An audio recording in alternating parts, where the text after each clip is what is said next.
November 26. బాధను అనుభవించడం అంటే క్రీస్తుతో సహవాసం.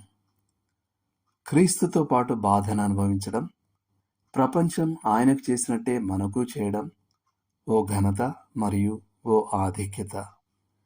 ఆయన శ్రమల సహవాసం దేవుడిచ్చిన ఓ బహుమతి. ప్రతి విశ్వాసి దేవుడు అతనికి ఇలాంటి అనుభవాన్ని ఇవ్వగలిగేంతగా అతన్ని నమ్మగలిగే స్థాయికి ఎదగడు.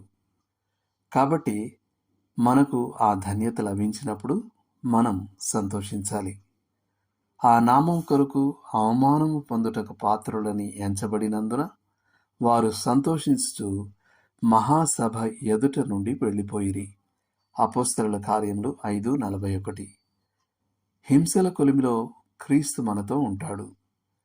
3 హెబ్రీ పిల్లలు అగ్నిగుండంలోకి విసిరివేయబడ్డప్పుడు తాము ఒంటరిగా లేరని వారు తెలుసుకున్నారు.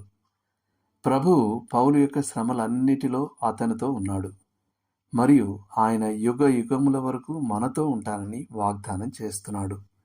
మత్తయి 28:20.